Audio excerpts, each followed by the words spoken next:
Sering saya sampaikan belakangan ini adalah nanti kita itu kan meninggal. Kita hidup, terus meninggal, kita rasakan siksa kubur, terus kita dibangkitkan di padang mahsyar. Di padang mahsyar nanti akan dipertanggungjawabkan semua amal kita yang ada di dunia. Setelah itu lewat jembatan Shiratal Mustaqim. Nah, jembatan Shiratal Mustaqim itu dia lebih kecil daripada batang rambut dan bentuknya berkelak-kelok. Setiap simpang akan ada malaikat yang siap menjentik kita masuk neraka. Ketika nanti kita masuk neraka dulu Bu. Baru kemudian nanti akan ada syafaat. Misalnya ada jemaah kita yang di dalam neraka 30%. Sehari di neraka 1000 tahun di dunia. 1 detik di neraka 48 tahun di dunia. Ketika masuk neraka nih, separuh nih masuk neraka. Nanti di akhirat, saat udah masuk neraka, baru kita nanti saling memberi syafaat. Tujuan saya menyampaikan ini biar kita semangat terus hadir dalam majelis taklim. Amin. Ibu, nama ibu apa Bu? Bu apa Bu? Bu Gulam. Mantap kali nama ibu. Potong kambing berapa kemarin Bu? Siapa nama ibu? Hah? Siapa nama ibu apa? Bu Nurmalis. Nama ibu? Bu Wedi. Salah tanya pula, payah pula nama tetanya. Misalnya nih yang sering saya sampaikan belakangan, ini satu jemaah basyair, Bu Nurmalis tadi. Nah, ini contoh saja ya. Bu Nurmalis masuk neraka Ustazah. Contoh Bu, contoh cuy. Oke. Bu Wedi masuk surga. Sama-sama jemaah basyair. Ustazahnya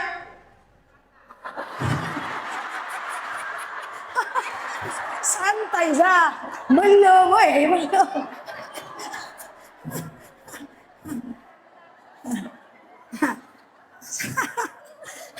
Nanti di akhirat tuh, Bu Wedi akan cari-cari Bu Nurmalis. Ya Allah, mana bestiku di dunia, Bu Nurmalis, yang sama-sama pengajian dengan aku pakai jilbab pink. Apa kata Allah? Tidak bisa. Bu Nurmalis masuk neraka, kamu masuk surga sana. Bu Wedi nih, saking dia sayang dengan Bu Nurmalis, mencintai karena Allah. Ya Allah, mana mungkin kawanku Bu Nurmalis itu masuk neraka, sementara sama-sama dengan aku dia mengaji di basyair, duduk paling depan. Ya Allah, semangat datang dari pagi. Ustazah Nela tapi lo datang ya Allah. Tidak mungkin dia masuk neraka ya Allah. Saya sayang dengannya karena Engkau ya Allah. Saya ingin bertemu dengannya di surga. Tidak, Bu Nurmalis itu neraka.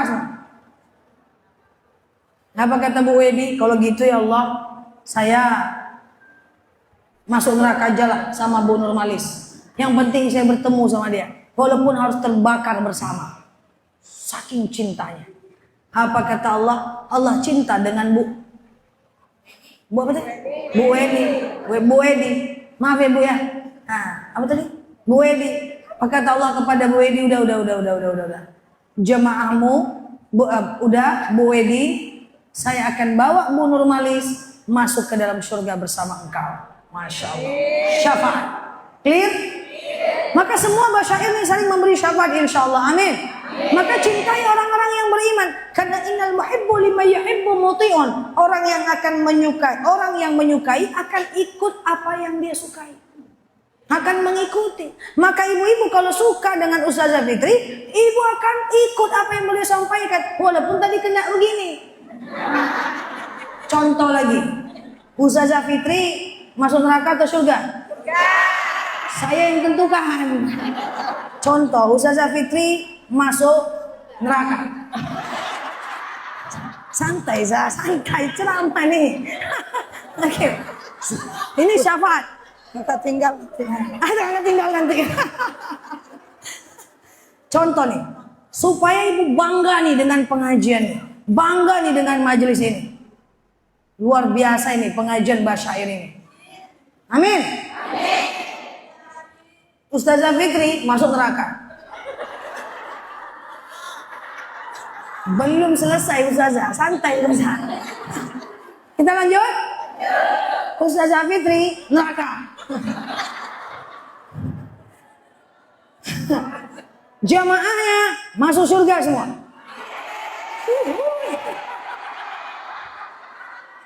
Ntar ditinggal ini. Tunggu dulu cuy, santai dulu. Nanti jemaah nih akan cari ustazahnya. Ingat ada syafaat. Ya Allah, mana ustazahku? Ustazah engkau masuk neraka. Saya agak jauh sedikit ya. Saya takut terjadi hal-hal yang tidak diinginkan. Ustazah engkau masuk neraka. Terus jemaah sedih semua. Gak mungkin ustazah kami masuk neraka ya Allah. Karena ustazah kami ini kami rajin sholat. Karena ustazah kami ini kami tak nyimpan dendam. Karena ustazah kami ini kami lebih taat. Karena ustazah kami ini kami ahli sholawat. Karena ustazah kami ini kami lebih sabar. Karena ustazah kami lebih tawakal. Karena ustazah yang mengajarkan kami lebih bertanggung jawab sebagai istri. Ya Allah, gak mungkin ustazah kami ini yang cantik ini masuk neraka ya Allah.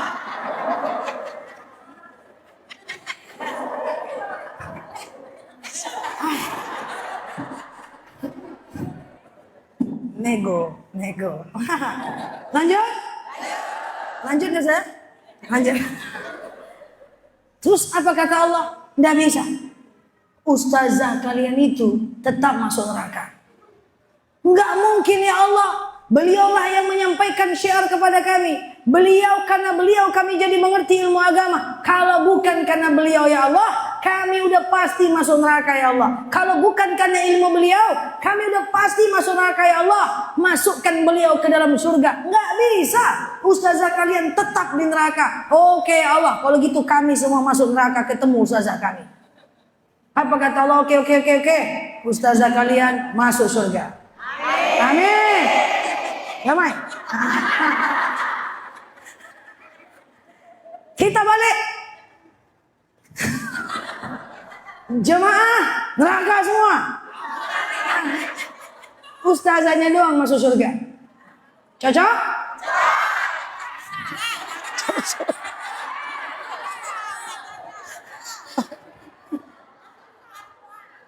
Nanti Ustazah Fitri akan bingung dia. Manalah ini jemaahku ya Allah. Saya dengan Ustazah Fitri di neraka, tapi beda kelas ya cuy. Bingung. Mana nih ustazah jemaah ustazah?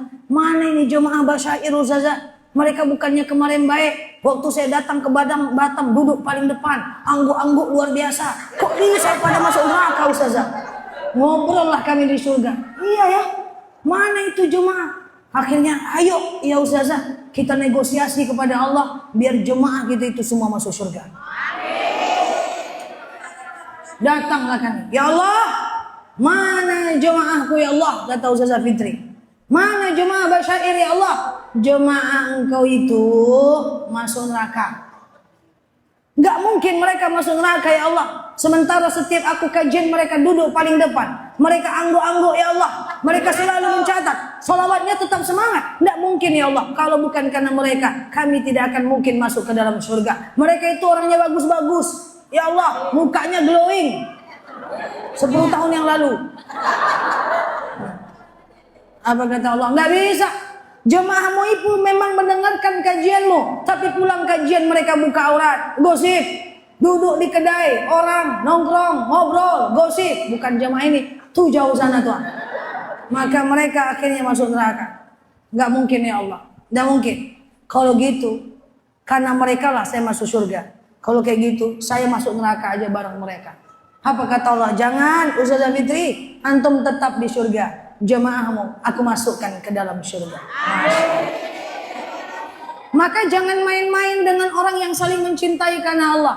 Jangan main-main dengan sebuah perkumpulan. Bahwa ini kalau tulus betul-betul mencintai karena Allah, kita saling bisa memberikan syafaat. Semoga kita semua dapat memberikan syafaat. Saling mencintai di dunia, saling memberi syafaat di hari akhirat. Maka kalau ada orang bilang kawan itu nggak dibawa mati, salah. Selagi kawannya beriman, mencintai karena Allah. Ciri-ciri cinta karena Allah adalah an ta'muruna bil ma'ruf wa tanhauna 'anil munkar. Kalau ada kawan kita ngajak baik, sini. Kalau ada dia ngajak buruk, jangan coy, jangan. Yuk kita balik ke jalan yang benar. Maka itu adalah cinta karena Allah. Maka secara mutlak harus cintai guru-guru kita. Harus hormati, ihtiram kepada mereka. Karena mereka lah salah satu orang yang dapat memberi syafaat di yaumil akhir. Insyaallah. Baik. Tidak jadi ceramah Isra Mi'raj, nampak ini surga neraka jadi. Maka hari ini waktu yang singkat saya akan membahas tentang hikmah dalam perjalanan Isra dan Mi'raj Nabi besar Muhammad sallallahu alaihi wasallam. Ibu-ibu yang saya sayangi karena Allah, kalau sekarang kita berjalan dari kota Mekah ke Palestina itu lebih kurang 1200 sampai 1500 kilometer. Dari Batam ke Jakarta itu lebih kurang 1300 sampai 1400 km. Jadi dari kota Mekah ke Al-Aqsa, ke kiblat pertama orang Islam, Rasulullah melakukan perjalanan Isra. Itu kalau di jalan kaki itu 40 hari pada masanya. Kalau pakai bis 15 jam hari ini. Sementara Rasulullah melakukan perjalanan Isra dari Mekah ke Masjidil Aqsa itu cuma sepersekian detik saja. Nah, saya ambil sisi lain. Rasulullah melakukan perjalanan Isra dan Mi'raj untuk diamankan oleh Allah. Karena kita tahu, selama Rasulullah berada di kota Mekah, itu ada orang yang sangat disegani sehingga Rasulullah tidak bisa dibunuh. Siapa dia? Adalah Khadijah.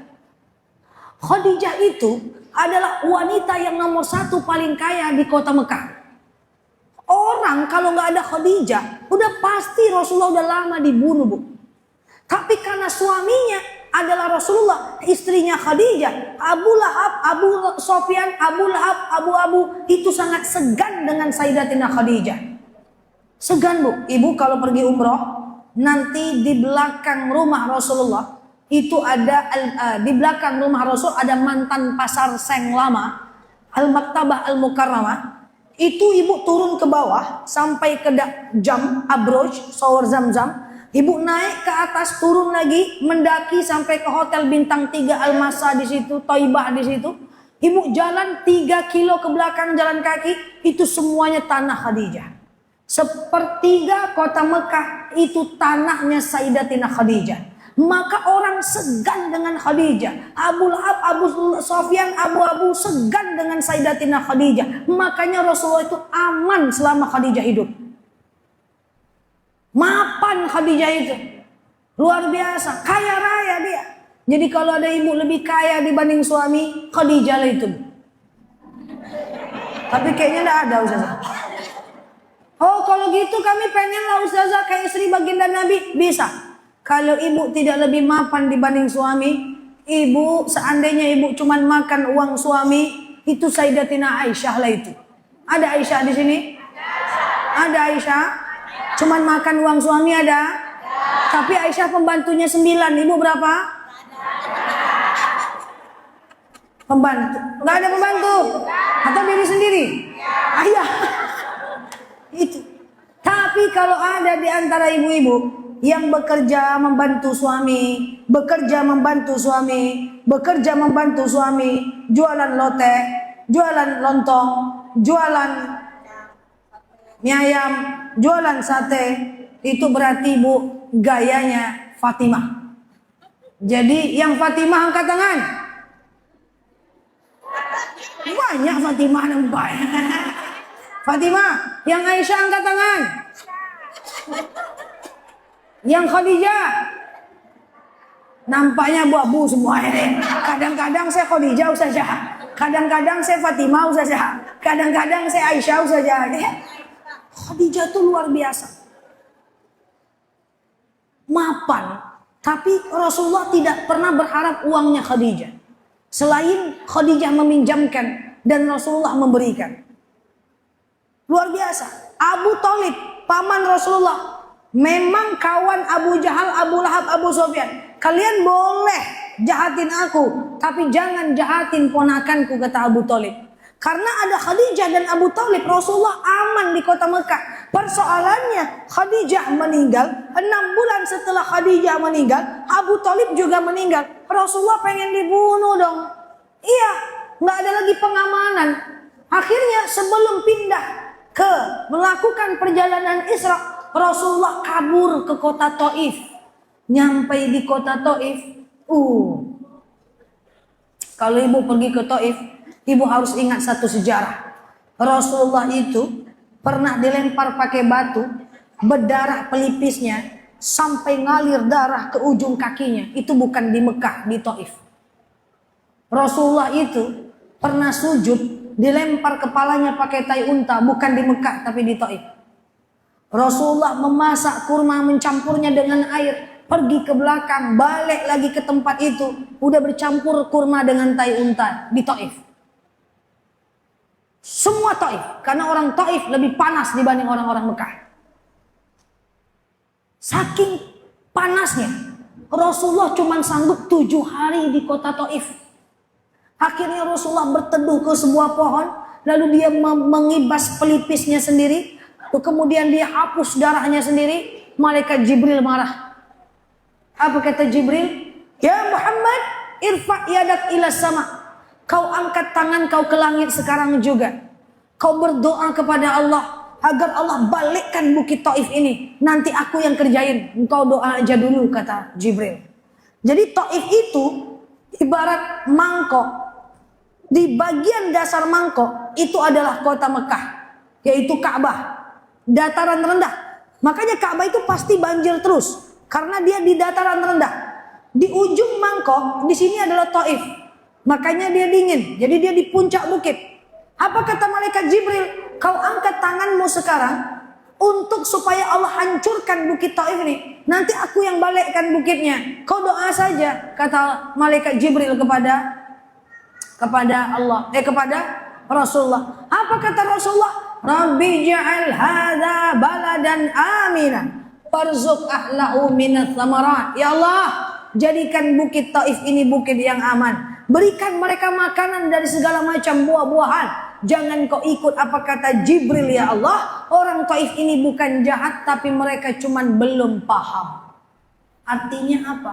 Rasulullah itu luar biasa cuy. Setiap ada orang yang salah, dia tidak mengatakan kau salah. Kamu bukan salah, kamu cuman belum paham saja. Coba setiap ada orang yang gibahin kita, gosipin kita, kita tenang. Kamu digibahin kok gak marah? Dia bukan jahat, tapi dia belum paham siapa saya. Selerew. Itu akhlak Nabi. Ketika ada orang Arab Badui kencing di masjid, kencing. Umar bin Khattab ngambil pedang. Umar bin Khattab ini keras kepala. Sebelum masuk Islam, setelah masuk Islam keras. Apa kata Umar? Saya akan penggal kepalanya ya Rasulullah. Kenapa dia kencing di masjid? Apa kata Umar? Apa kata Rasul? Jangan Rasulullah, jangan Umar. Itu orang belum paham. Kalau dia paham takkan dia kencing di masjid. Suatu ketika seorang Arab Badui anaknya pipis di tangan Rasulullah. Umar bilang, aku penggal kepalanya. Umar itu penggal-penggal terus bu. Kalau ibu punya suami penggal, Umar bin Khattab lah tuh bu. Dia penggalnya sebelum masuk Islam dia pengen penggal kepala Rasulullah. Setelah masuk Islam dia pengen penggal seluruh orang kafir. Itulah Umar bin Khattab itu. Agak-agak kayak Ustaz Fitri sedikit.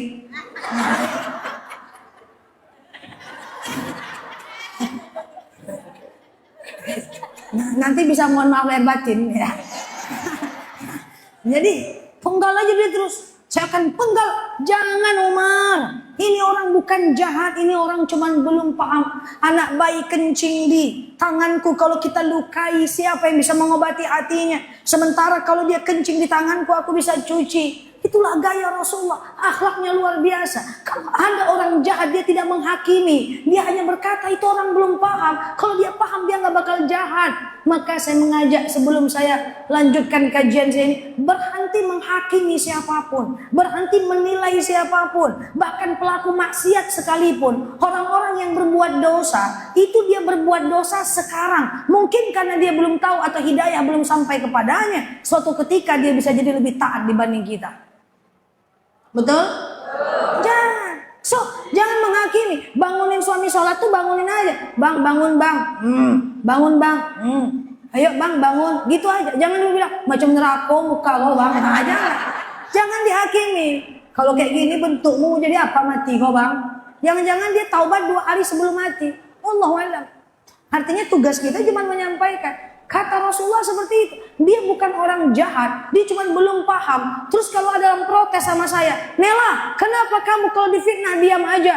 Kalau digosipin diam aja? Kalau dia apa-apain diam aja. Kenapa? Satu aja, itu yang diajarkan Rasulullah kepada saya. So jemaah saya harus tenang. Ketika ada ghibah, ada fitnah, ada pengadu domba, diam saja. Rasulullah tidak pernah klarifikasi agar orang suka kepadanya. Karena nggak perlu semua orang suka dengan kita. Hanya perlu orang-orang yang penting aja bagi kita. Karena nggak semua orang juga penting banget bagi kita. Cocok? Itu siapa yang ajarkan? Rasulullah. Mana ada Rasulullah? Hei Abu Lahab, Abu, sini bu. Percayalah sama aku bu. Aku nggak kayak gitu kok bu. Ngapain? So what gitu loh. Iya. Siapa yang ngajarin gitu? Akhlak baginda Nabi. Tidak pernah menghakimi, hanya mengajak. Ya Allah, andaikan orang Taif itu tahu, dia pasti ikut aku ya Allah. Karena dia tidak tahu aja ya Allah, kasih dia hidayah. Itu aja. Simple. Maka betul Rasulullah itu innamal bu'istu liutammima makarimal akhlak nomor 1 bu. Lah kalau kita punya ilmu doang nggak punya akhlak mau apa bu? Oh Ustazah Nela S1, S2, S3, S cendol, S tontong. Tapi seandainya ada kesombongan siapa yang suka bu betul? Orang yang berilmu kalau tidak punya akhlak maka dia akan jadi orang yang sombong. Dia akan jadi orang yang membenarkan dirinya dan menyalahkan orang lain.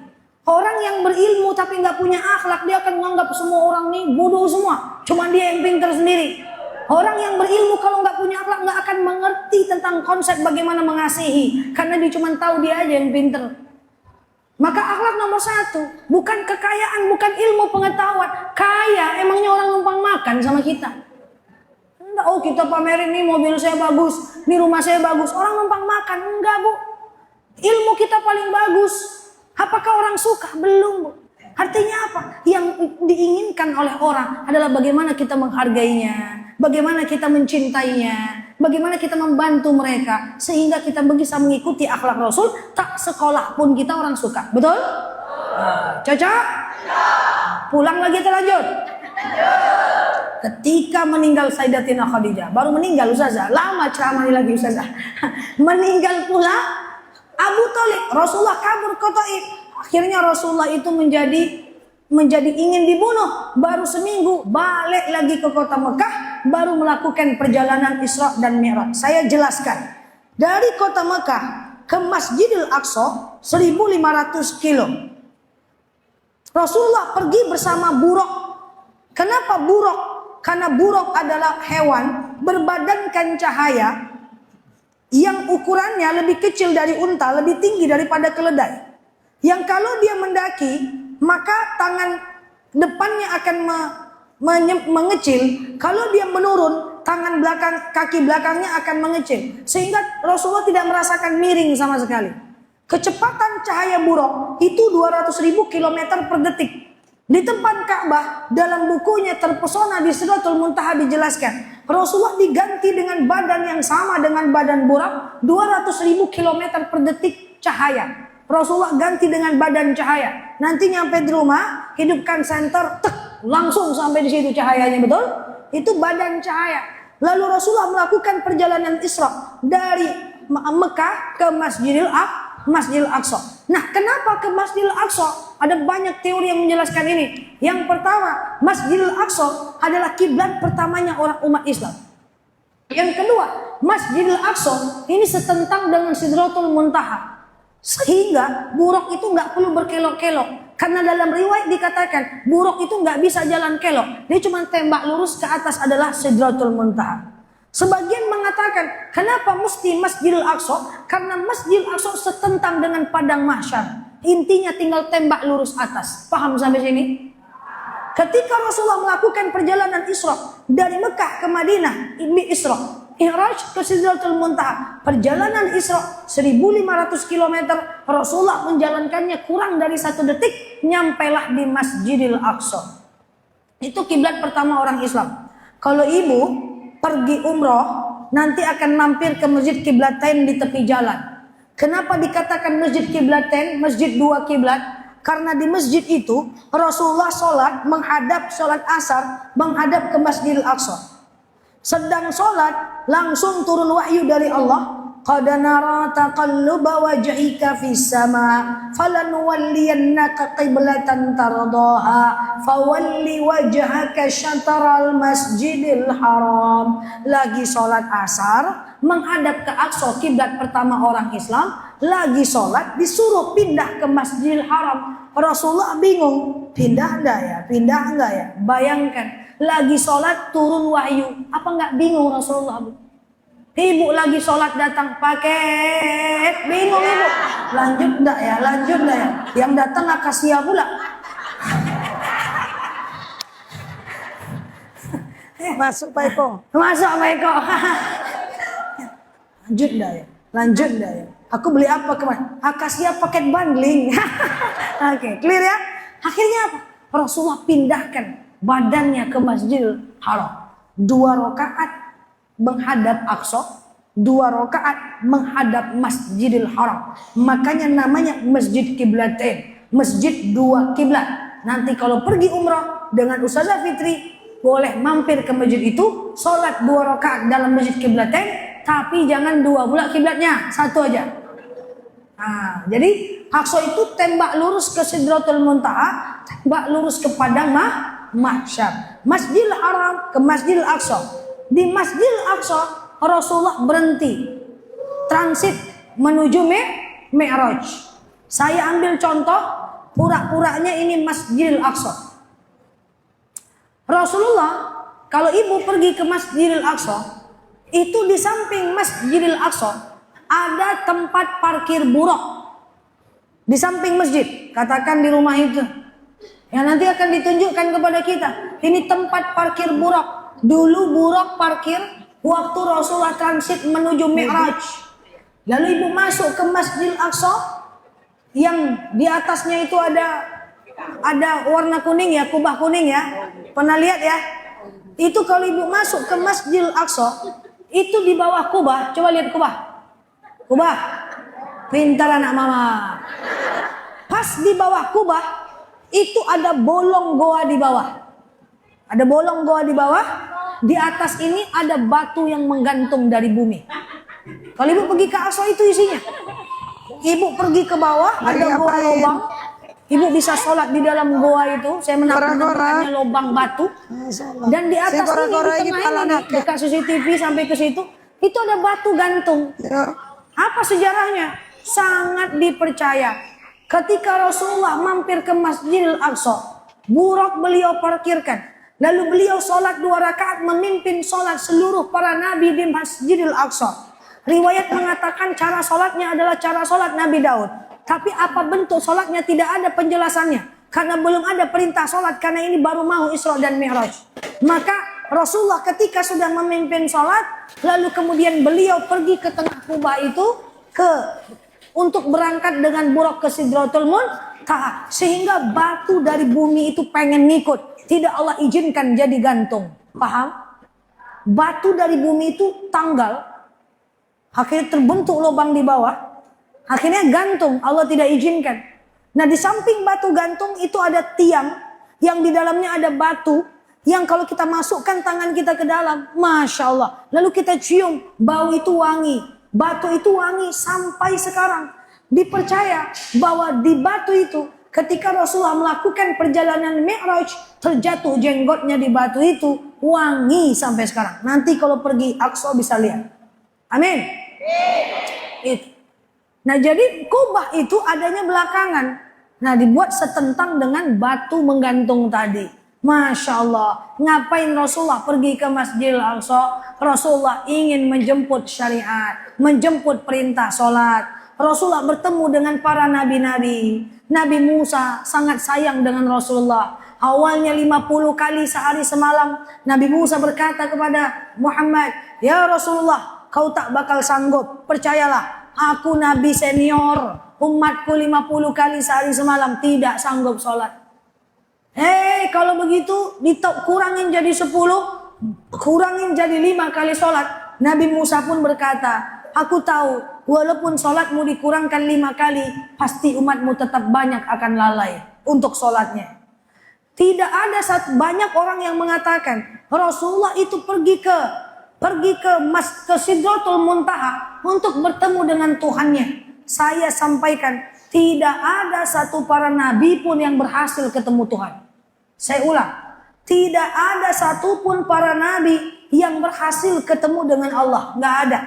Banyak para nabi yang pengen ketemu dengan Allah, tetapi tidak ada yang berhasil. Saya cerita 3 nabi saja. Yang pertama Nabi Ibrahim. Nabi Ibrahim minta kepada Allah, ya Allah, hari ini tunjukkan aku mana wajahmu ya Allah, supaya aku bisa membuktikan dalam dakwah bahwa engkau nyata, engkau ada. Apa kata Allah? Lantarani, kau tidak akan pernah melihat aku. Caranya gimana ya Allah? Caranya gini aja. Kau ambil 4 burung yang ada di depan matamu, tangkap. Ditangkap oleh Nabi Ibrahim. Kau cincang-cincang burung itu sekarang, dicincang-cincang. Oke? Kau lihat sekarang, aku akan hidupkan lagi dan ku terbangkan lagi burung itu. Dilihat, diterbangkan burung itu. Jadi Allah tidak memperlihatkan wajahnya. Allah cuma perlihatkan kekuasaannya. Suatu ketika Nabi Musa di negara Mesir pengen naik ke Bukit Sinai untuk melihat tentang Allah. Dan Bukit Sinai itu saya udah naik. Naik Bukit Sinai itu 6 jam. Lutut mau copot. Turunnya juga 4 jam. Lutut copot. Tapi saya kepengen kali menengok di mana goa Nabi Musa. Di mana para nabi ingin bertemu dengan Tuhannya. Itu di perbatasan Israel, Yerusalem dan Palestina. Akhirnya saya beranikan naik ke atas dengan tongkat, harus pakai tongkat. Kami namakannya tongkat Musa. Saya naik unta 2 jam, jalan kaki 4 jam. Pas turun jalan kaki.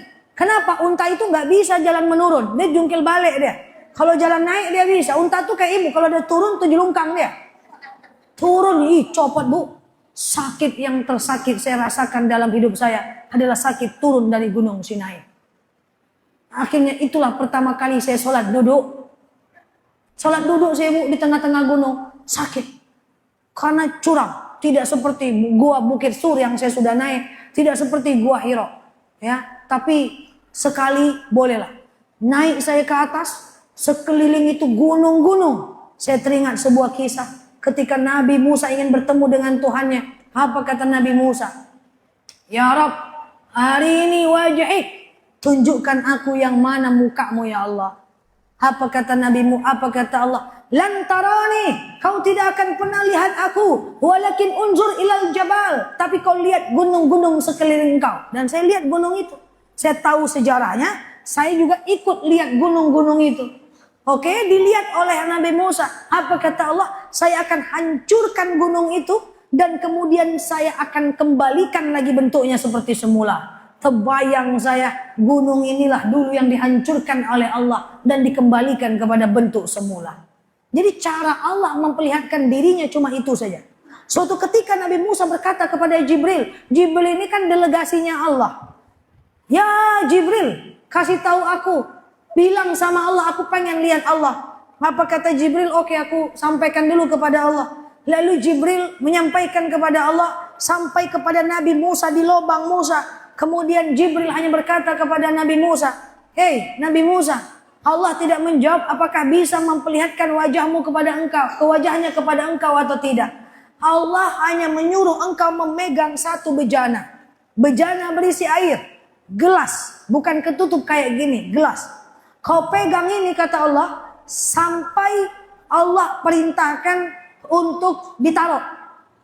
Oh gitu Jibril, ya, kau pegang terus. Ini bejana tidak ada tutup kayak gelas berisi air. Dipegang terus oleh Nabi Musa. Pegel tangannya. Nanya lagi ke Jibril. Ya Jibril, kayak mana ini? Kapan mau ditaruh? Belum lagi ada perintah dari Allah cuy. Santai dulu. Udah pegel. Lama kelamaan tekantuk Nabi Musa. Terjatuh air itu. Apa kata Nabi Musa? Ya Jibril, kaifa hada? Gimana nih Jibril? Gimana ini ceritanya Jibril? Ini air ini jatuh. Apa kata malaikat Jibril? Itulah ibarat Allah. La ta'khuzuhu sinatu walan naum. Allah itu tidak sama dengan makhluknya. Beliau tidak mengantuk dan tidak dengan tidur. Ketika bayangkan, bisa engkau bayangkan, yaitu bejana tadi adalah bumi, bejana tadi adalah semesta. Seandainya Allah tidur, maka akan terjatuh dan akan hancur seluruh dunia ini. Artinya Allah tak akan pernah kau lihat, Allah hanya bisa kau lihat kekuasaannya. Masya Allah. Jadi peristiwa Isra dan Mi'raj salah kalau ada orang bilang Rasul ketemu dengan Allah. Tidak ada satupun para nabi yang ketemu dengan Allah. Kalau ada, berarti Allah sama dengan manusia. Terlihat, sementara Allah mukhalafatul lil hawadis, berbeda dengan makhluknya. Tapi Rasulullah cuman menjemput perintah sholat. Sholat, saya jelaskan beberapa menit. Berapa kali sholat yang paling wajib? 5. Saya ulang-ulang lagi. Sehari Allah kasih kita waktu sholat, waktu hidup berapa jam? 24 jam. Sholat 5 kali itu kalau cuman kul-kul aja. Dari saya kesini kemarin sampai sekarang masih kul-kul aja semua nampak ya. Nggak berubah. Kalau cuman kul-kul aja berapa menit? 5 menit. Kali 20 kali 5 berapa menit? Allah cuman minta 10% dari waktu kita. Maka itu pun kita sholat terpaksa. Sholat 5 kali sehari semalam terpaksa. Itu pun pikiran kita kemana-mana. Coba. Kan ngeri itu bu. Terus pengen hidup kita enak. Mana bisa besti. Orang yang sholat pikirannya kemana-mana. Ibaratnya kayak gini.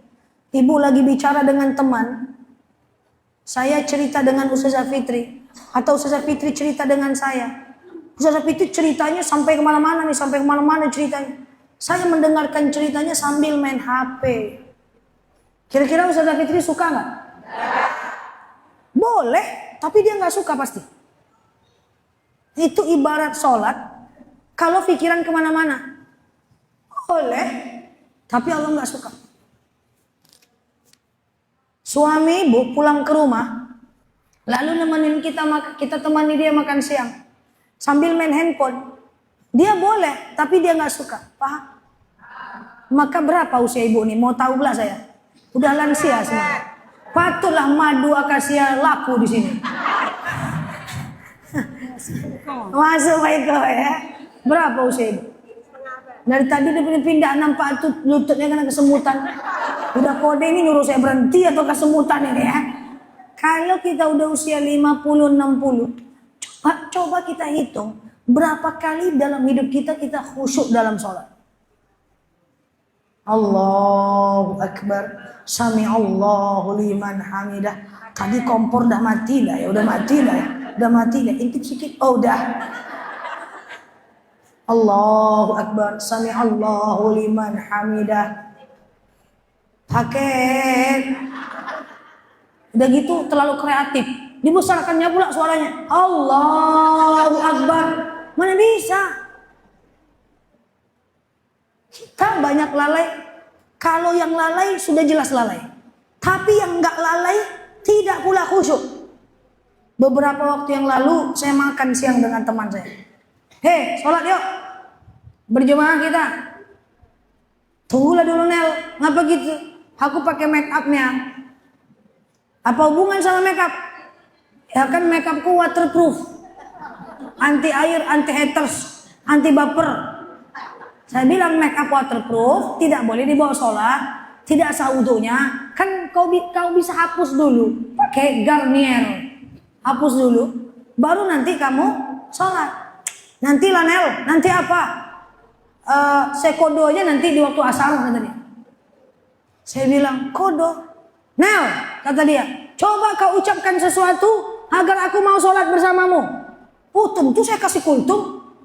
Saya bilang, hei kamu pakai make up, kamu nggak mau sholat, bahkan kamu terlalu kreatif mengkodo-kodo-kodo. Makanya saya jarang sampaikan soal kodo-kodo, kasih kodo aja terus nampaknya. Males kodo-kodi. Nggak pernah, jarang saya mau nanggapi. Karena masyarakat kita nggak siap. Dia kira malas bisa kodo. Dia kira bermakeup bisa kodo. Ini orang terlalu kreatif. Saya bilang, dulu Nabi Iblis tidak mau sujud kepada Adam karena kesombongan dirinya. Tapi engkau, bukan engkau ya, masih salah. Ini teman saya yang ini di sini. Dia kan minta, tolong kasih satu kalimat yang bikin aku mau sholat. Kan gitu kan? Dulu Nabi Iblis tidak mau sujud kepada Adam karena Adam diciptakan dari tanah, Iblis dari api, kesombongannya. Tapi engkau saja. Tapi engkau tidak mau sujud kepada Allah karena make upmu. Kira-kira lebih ngeri engkau pada iblis.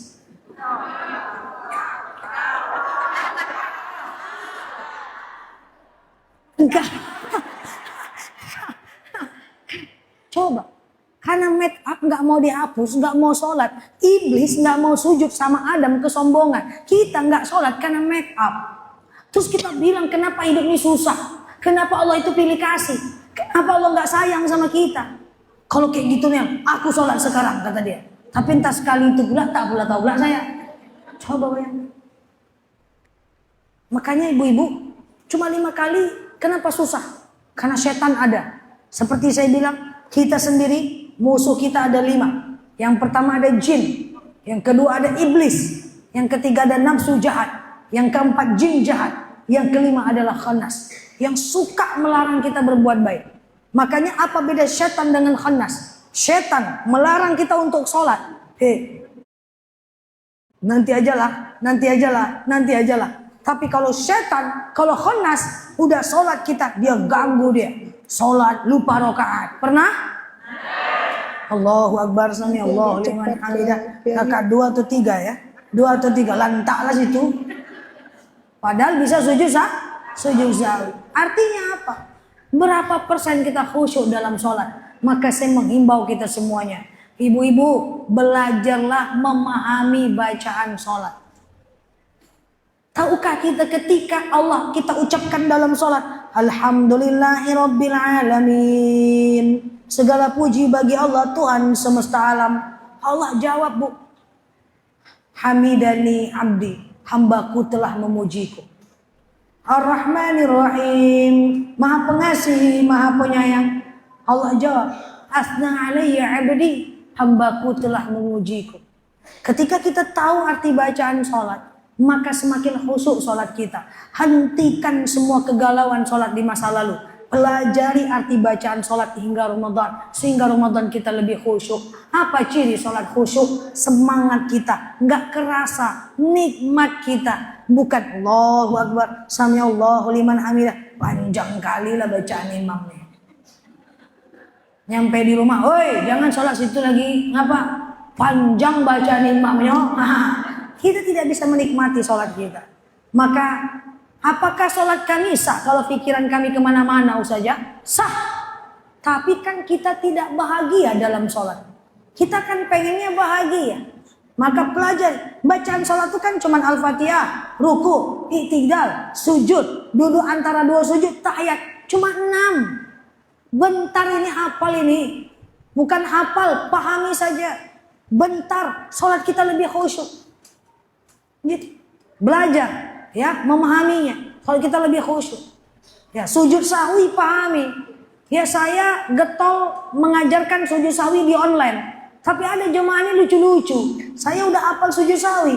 Pas sujud ingat muka ustazah kata dia. Yang lebih heboh tuh ustazah doa cebok. Saya menyampaikan doa cebok. Selama ini ibu doa pernah cebok nggak?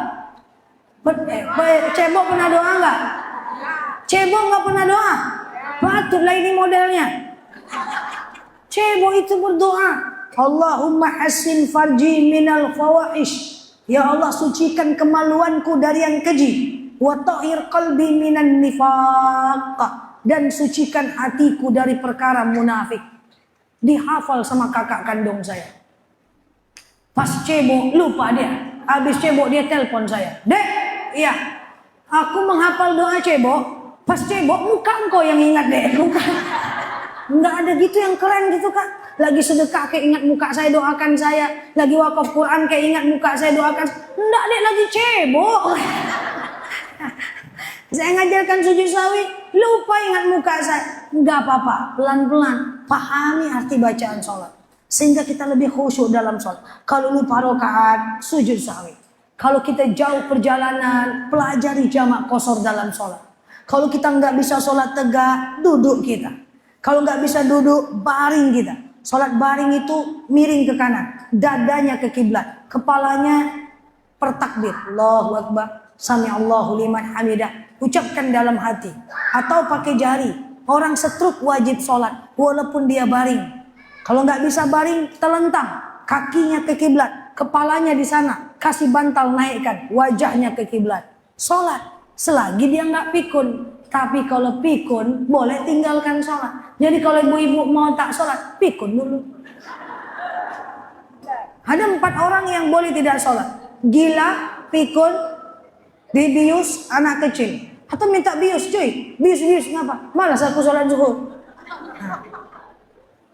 Insya Allah bu, kalau sholat kita benar, amal yang lain benar. Amin. Kalau sholat kita khusyuk, amal yang lain khusyuk. Amin. Sholat itu kalau ada tanggung jawab kita kepada Allah. Makanya cari menantu yang rajin sholat. Kalau dia tak sholat, dia aja tidak mampu mempertanggungjawabkan tanggung jawab kepada orang lain. Betul? Dia aja nggak mampu mempertanggungjawabkan hubungan dia dengan Allah. Apalagi tak pula dia mempertanggungjawabkan hubungannya dengan orang lain. Maka insya Allah kita punya anak saudara semua yang ahlus sholat. Amin Allahumma amin. Gak usah panjang-panjang lupa pula kajian itu nanti. Rajin-rajin datang dalam majelis ilmu, rajin-rajin belajar. Insya Allah kita semua dapat memberikan syafaat. Amin Allahumma amin. Allahu a'lam bishawab. Assalamualaikum warahmatullahi wabarakatuh. Mohon maaf lahir batin saja.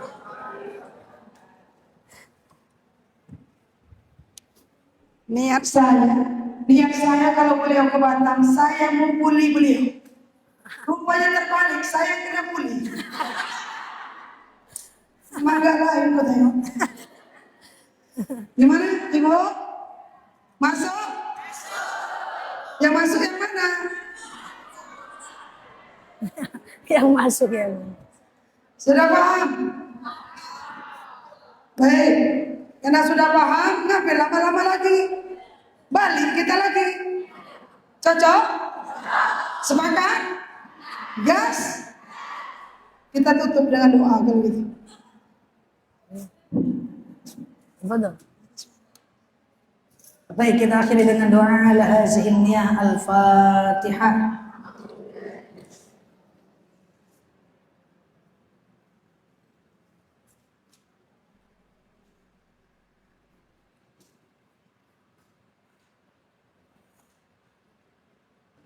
Amin ya Allah, amin ya Rahman, amin amin ya mujibas sa'ilin. Allahumma salli ala Muhammad wa ala ali Muhammad. Allahumma inna nas'aluka ridhaka wal jannah, na'udzubika min sakhatika wan nar. Allahumma inna nas'aluka salamatan fi dinina, afiatan fi jasadina, ziyadatan fi ilmina, barakatan fi rizqina, taubatan qablal maut, rahmatan indal maut, maghfiratan ba'dal maut.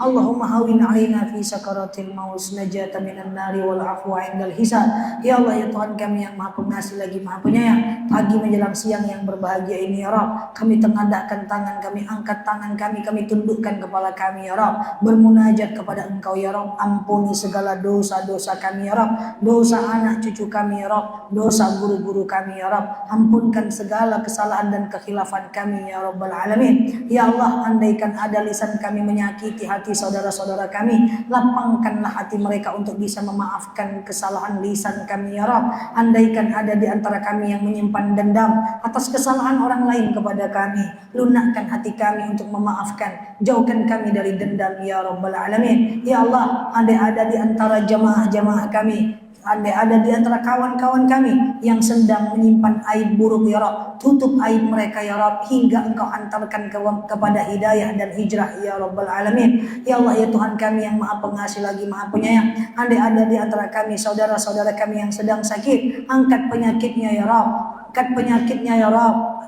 hingga tidak tersisa sedikit sakit pun ya Rabbal Alamin.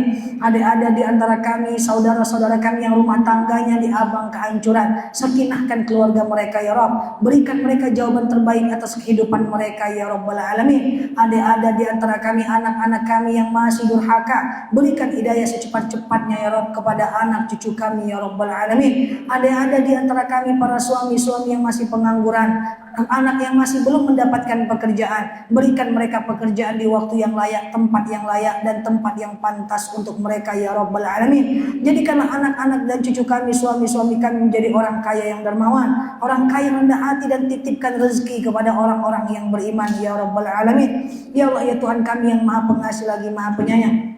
Ada di antara kami yang masih terlilit hutang, saudara-saudara kami yang masih terlilit hutang riba ya Rabb, keluarkan mereka dari hutang-hutangnya ya Rabb, bantu mereka untuk menyelesaikan hutang-hutang mereka sehingga hijrah ke jalan-Mu dengan hikmat ya Rabbal Alamin. Ya Allah, andaikan ada di antara kami saudara-saudara kami yang pengen hijrah, kuatkan hati mereka ya Rabb untuk hijrah bersama kami ya Rabbal Alamin. Ya Allah, jauhkan kami dari iri, jauhkan kami dari dendam, hasad, dengki, dan membuka aib saudara kami ya Rabb. Kami ingin menjadi orang-orang baik, yang hatinya rendah ya Rabb, yang kalau kami susah kami berbesar hati, yang kalau kami lapang kami rendahkan hati kami ya Rabbal Alamin. Jadilah kami orang-orang yang dicintai oleh seluruh kaum muslimin muslimat ya Rabb. Jadikan kami orang-orang yang mampu dicontoh akhlaknya ya Rabbal Alamin. Ya Allah, kabulkan segala doa-doa kami ya Rabb. Ya Allah, siapapun di antara kami yang pengen berangkat umrah, mudahkan proses keberangkatannya ya Rabbal Alamin. Ya Allah ya Tuhan kami, ada di antara kami saudara-saudara kami, anak cucu kami yang sedang mengurus orang tuanya yang sakit, angkat penyakitnya, sabarkan mereka ya Rabb. Andaikan ada di antara kami yang masih suka marah ya Rabbal Alamin, lembutkan hati kami ya Rabbal Alamin. Ya Allah, ampuni segala dosa-dosa kami, ampuni segala dosa guru-guru kami, panjangkan usia guru-guru kami ya Rabb, berikan mereka ketabahan dalam memberikan ilmu kepada kami ya Rabb, berikan mereka ketabahan dalam hidup, dan jauhkanlah mereka dari orang-orang zalim ya Rabbal Alamin. Ya Allah, pertemukan kami di jannah-Mu ya Rabbal Alamin, pertemukan kami di jannah-Mu ya Rabbal Alamin. Jadikanlah kami orang yang saling mencintai karena Engkau ya Rabbal Alamin. Allahumma stajib du'ana ya Allah, Allahumma stajib du'ana ya Rahman ya Rahim ya Mujibas Sa'ilin. Allahumma salli ala Muhammad wa ala ali Muhammad. Subhana rabbika rabbil izzati amma yasifun, salamun alal mursalin, alhamdulillahi rabbil alamin. Allah alam bisawab.